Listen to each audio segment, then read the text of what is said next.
Ilmu dulur papat limo pancer. Ilmu sedulur papat limo pancer atau dalam bahasa Indonesianya saudara yang empat dan yang kelima pancer atau tengah, mempunyai pengertian yang luas dan sangat mendalam.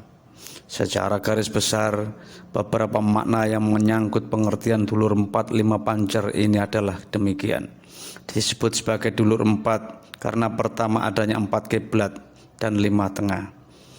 Kemudian yang kedua, adanya empat unsur yang ada di dunia ini yang menjadi sumber yang sangat vital bagi kehidupan manusia, yaitu tanah atau bumi, air, api, dan angin atau udara.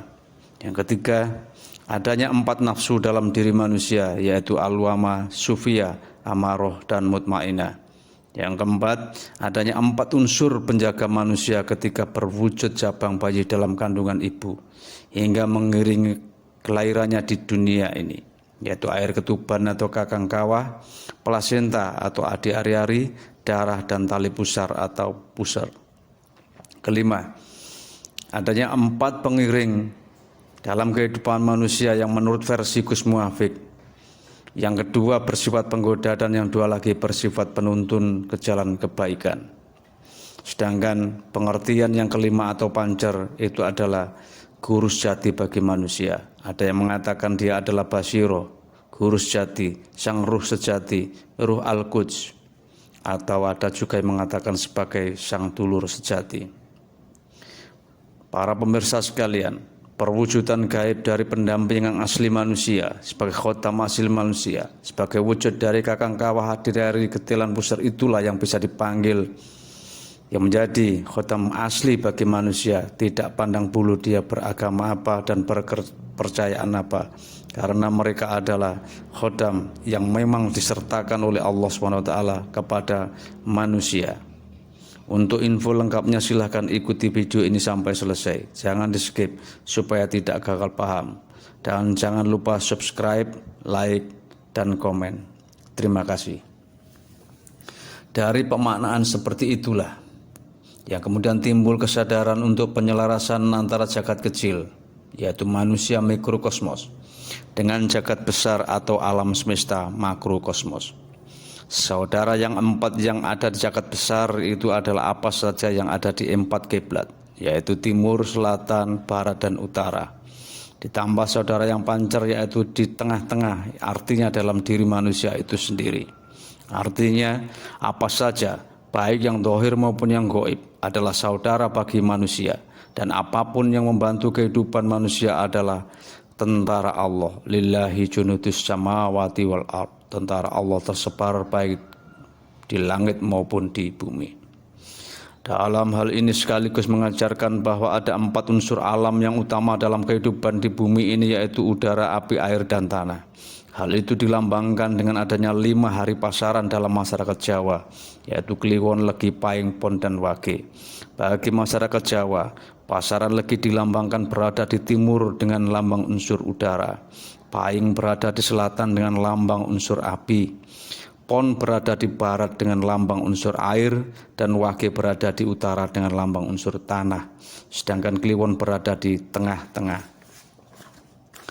Sedangkan dalam diri manusia juga ada 4 unsur alam itu yang menjadi dasar dari bahan tubuh kita. Tubuh badan kita juga mengandung unsur tanah, air, api atau panas, dan angin atau udara. Keempat unsur alam ini mempengaruhi nafsu kita. Inilah makna dari sedulur empat dalam kaitan dengan nafsu. Unsur bumi yang membentuk jasad kita mempengaruhi jiwa kita dengan nafsu alwamah, yaitu nafsu dasar hewania untuk mempertahankan hidup dan keturunan. Misalnya nafsu untuk makan, minum, kawin, dan lain sebagainya. Apakah nafsu ini harus dihilangkan? Tentu saja tidak. Nafsu ini bukan untuk dihilangkan, karena dengan hilangnya nafsu ini tentu kita bukan manusia lagi. Bahkan dalam titik tertentu tentu kita akan mati. Nafsu ini hanya perlu dikendalikan seperlunya dan harus dijalankan dengan benar. Benar baik bagi hukum sosial masyarakat, agama maupun hukum negara. Sedangkan unsur api dalam diri kita mempengaruhi jiwa kita dengan nafsu amaroh, yaitu satu nafsu marah yang berguna untuk mempertahankan diri, harta benda, dan kehormatan. Nafsu ini pun bukan untuk dihilangkan, Bayangkan jika Anda tidak punya nafsu amarah, bisa-bisa istri Anda diambil orang pun Anda tidak akan marah. Nafsu ini hanya perlu dikendalikan pada tempat, waktu, dan ukuran yang tepat, yaitu dalam rangka mempertahankan keselamatan, kehormatan, harta benda, dan keluarga. Unsur udara mempengaruhi jiwa kita dengan nafsu sufia, yaitu nafsu kebendaan, ingin harta benda, kedudukan, dan lain sebagainya. Seperti dengan udara yang selalu ingin mengembangkan diri memenuhi ruang yang ada, nafsu ini juga tidak ada puas-puasnya. Semakin manusia mempunyai harta maka akan tergoda untuk selalu menambah. Nafsu ini juga tidak perlu dihilangkan sama sekali, namun wajib dikendalikan. Ingat bahwa uang bukan segala-galanya, namun segalanya memang perlu uang. Karena itu carilah uang sebanyak-banyaknya, namun dalam koridor jalan yang benar dan baik. Pengendalian nafsu yang satu ini juga dengan cara bersedekah. Dengan bersedekah maka kita bisa meredam nafsu ini dalam batas-batas yang sewajarnya. Unsur terakhir adalah air. Air mempengaruhi jiwa kita dengan nafsu mutmainah, yaitu jiwa yang tenang, sabar, andap asor, nerimo ing pandum, dan nurut kepada Allah SWT atau yang biasa kita panggil atau disebut dengan takwa. Ketika kita dipanggil oleh Allah dengan panggilan ya ayyuhal nafsul mutmainnah irji'i ila rabbiki radiyatan mardiyah, wahai jiwa yang tenang, kembalilah kepada Tuhanmu dengan sukarela dan sukacita. Maka jiwa yang tenang, yang sudah pada tingkatan nafsu inilah yang mampu datang untuk mengabdi, menyembah dan berserah diri pada Allah SWT. Ketika manusia di dalam kandungan ibu, maka sudah dilengkapi dengan 4 penjaga yang berupa sedulur papat untuk keselamatan dan jalur rezeki bagi bayi. Air ketuban yang keluar mendahului jabang bayi maka disebut sebagai kakak, yaitu kakang kawah, bertugas menjaga keselamatan bayi dalam kandungan. Plasenta atau ari-ari yang keluarnya belakangan maka disebut sebagai adik, bertugas menyediakan nutrisi makanan bayi. Tali pusat atau pusar bertugas menyalurkan rezeki berupa saripati makanan dan udara atau oksigen. Sedangkan darah yang bersamaan keluarnya dengan jabang bayi menyatu dengan ibu pertiwi sebagai lambang penyatuan manusia dengan bumi kembali, dengan alam kembali. Itu semua adalah perwujudan fisik dari kakang kawah dan ari-ari, sedulur yang mengiringi kelahiran kita. Namun sejatinya di samping mempunyai wujud fisik, sebenarnya mereka juga mempunyai wujud metafisik atau wujud gaib yang bersedia selalu untuk membantu urusan manusia. Orang Jawa bilang sebagai pamomong atau disebut sebagai kaki among nini among. Ruh atau wujud gaib dari mereka lah yang harus disapa, diperingati, diajak berkomunikasi supaya manunggal dan dengan izin Allah mau terus membantu urusan kita. Maka secara ringkas ada beberapa laku yang bisa ditempuh untuk membangkitkan kekuatan dulur 4 ini, yaitu wujud gaib dari kakang kawah adi ari-ari ini. Pertama, hendaklah dikirimi doa sesering mungkin. Bagi muslim, kirimi suratul Fatihah. Kemudian panggil secara mesra.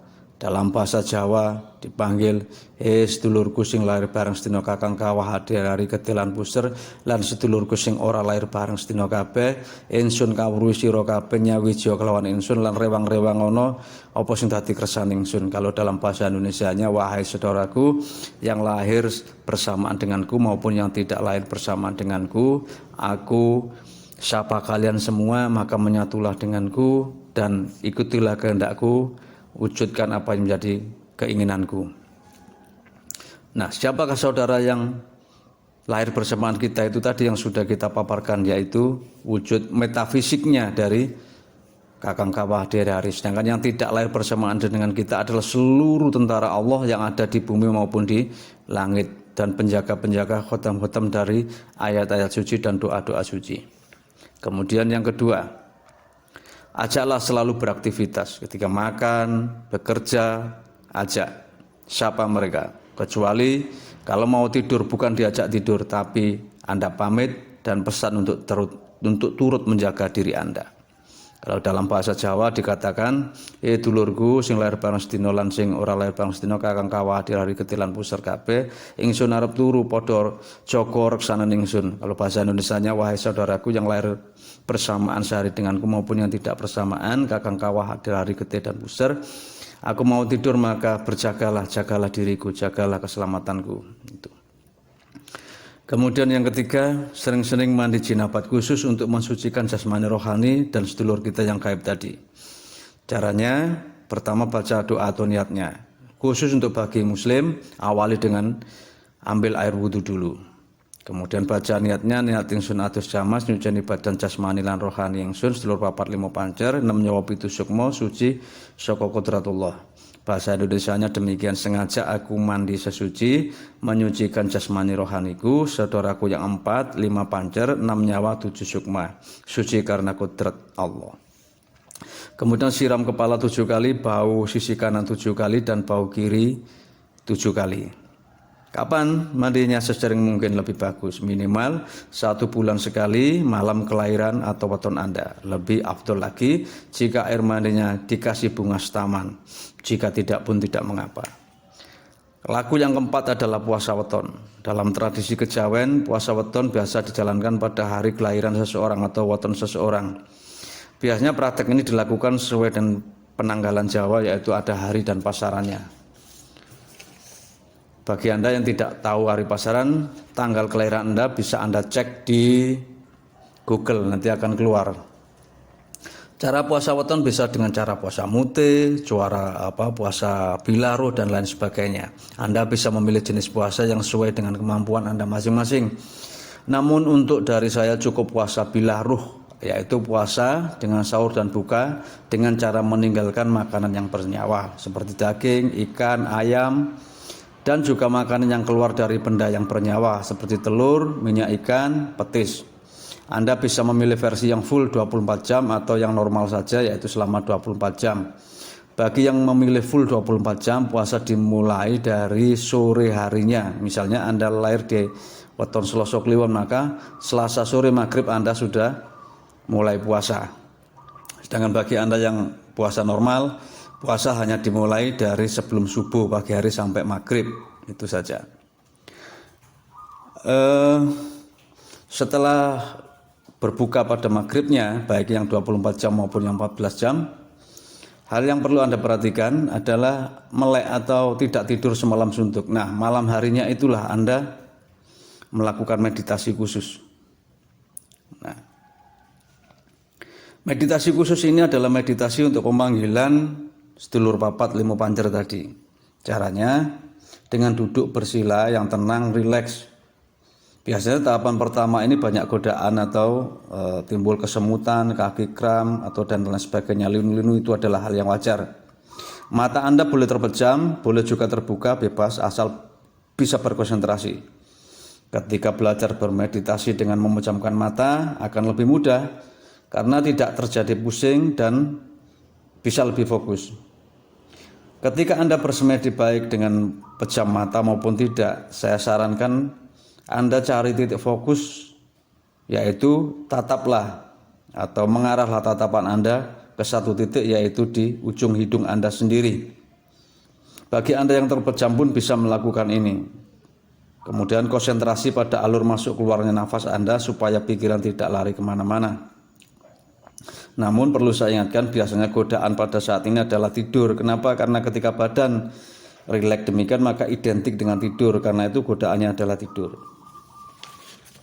Para pemirsa sekalian yang budiman, pikiran dan perasaan Anda ketika meditasi harus fokus. Fokus untuk apa? Niat fokus untuk bertemu dengan dulur papat. Dalam hati cukup berzikir menyebut nama Tuhan, Allah, Allah, Allah. Yang dibutuhkan adalah kesabaran, kegigihan untuk mencapai pengaktifan sedulur papat limo pancer ini sebagai khodam pribadi Anda. Ingat bahwa mereka adalah khodam asli yang diberikan oleh Allah kepada Anda. Dan jika ditakdirkan oleh Allah baik satu maupun empat-empatnya muncul depan Anda, maka berikanlah salam, kemudian tanya siapa dia. Ketika dia menjawab aku ini misalnya, maka misalnya aku ini saudaramu yang tua atau yang muda atau siapa, maka hendaklah engkau minta untuk bersumpah supaya tidak sampai ditipu oleh setan atau benda lain atau barang lain yang datang. Karena ketika sudah berani bersumpah, maka sumpah itu yang akan memagari dia. Karena itu hati-hati, sekali lagi saya ingatkan, sebelum memulai ritual ini hendaknya Anda berdoa minta perlindungan kepada Allah SWT. Terakhir kemudian pada pagi harinya, berarti misalnya Selasa Kliwon itu berarti pada Rabu paginya Anda selamatan. Selamatannya itu adalah tumpeng sama nasi golong, ya, nasi yang dikepal-kepal, kemudian bunga taman. Nah, dikasih bunga taman di air di sampingnya.